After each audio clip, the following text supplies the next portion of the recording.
It's July 8th, 2026, and a massive heat dome is about to lock in over a huge chunk of the country, with no overnight relief in sight. This thing is also expanding north, faster than expected. Let's get right into it. The big story today isn't one single storm system, it's a massive dome of high pressure building across the south, and it's about to reach a lot more of you before this week is done. South of Highway 84 in Mississippi, heat index values are already sitting well into the triple digits. People down there are feeling 105 degrees right now, and it's only getting worse from here, spreading both farther west and farther north. Picture a lid slamming down on a pot of boiling water. That's exactly what this heat dome is doing. A huge zone of high pressure is parking itself over the region, trapping hot, sinking air with nowhere to go.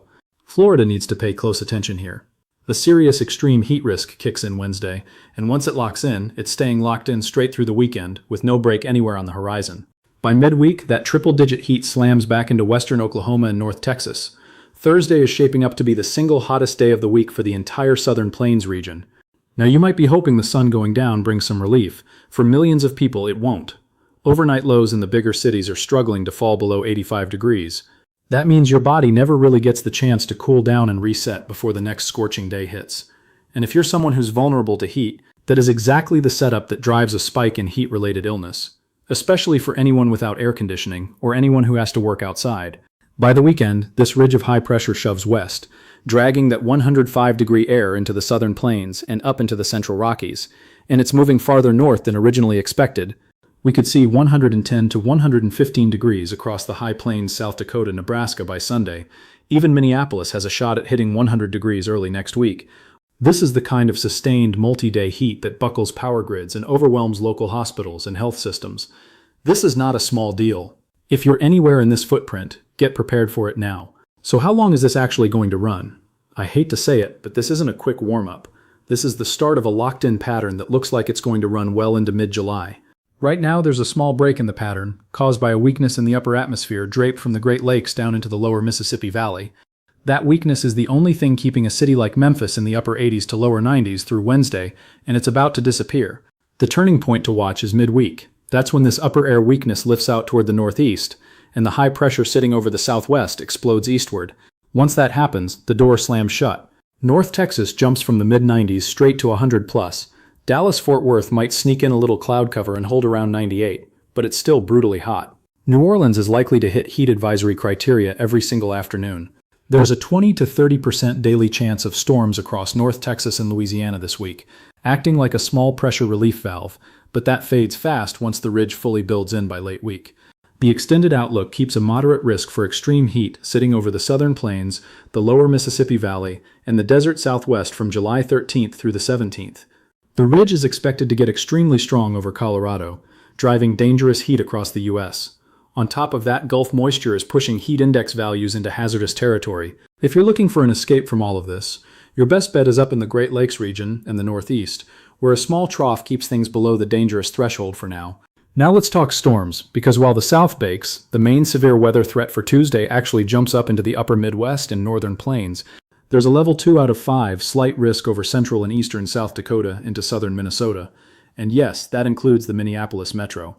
A stalling cold front is going to fire up thunderstorms, and the winds aloft are so weak that these storms are going to crawl along at a snail's pace. Slow-moving storms are the ones that do the most damage, especially with this much heat and this much fuel sitting in the atmosphere.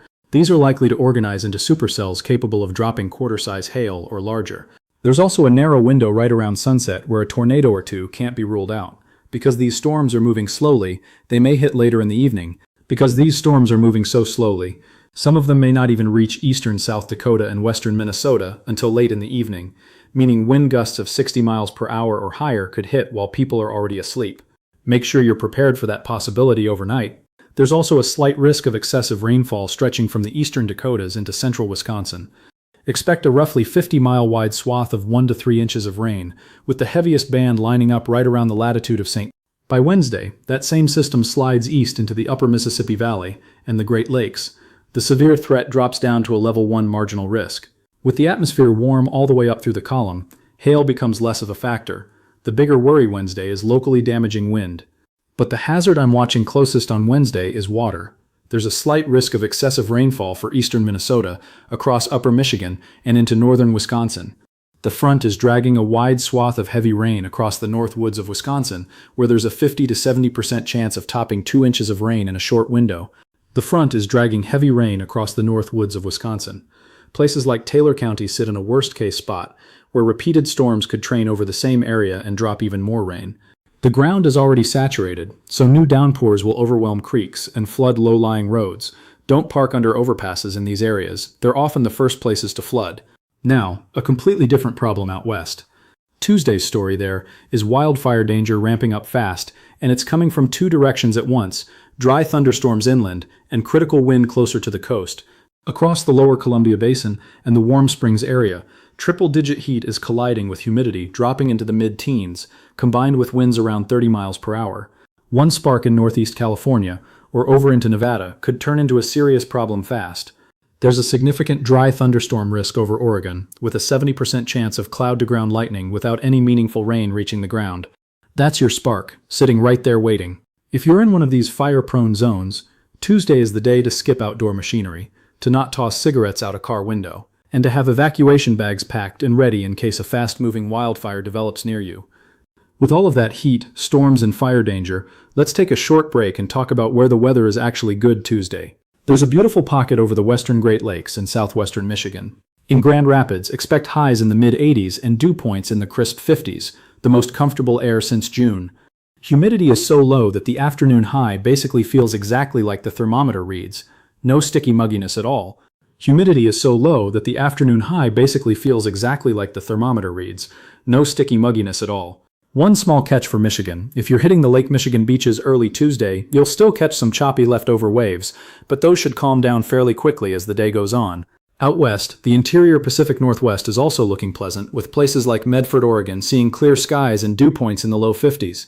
It'll be warm but storm-free. So here's where things stand. A heat dome is locking in across the south and expanding both west and north through the week, with overnight temperatures barely offering any relief. Severe storms shift into the Dakotas and Minnesota Tuesday, with slow-moving supercells capable of large hail and an isolated tornado risk near sunset. Flooding rain threatens Wisconsin, while dry lightning and wind set up fire conditions out west. If you're in these zones, stay hydrated, stay weather-aware, and have a plan ready. We'll keep tracking this as the week develops.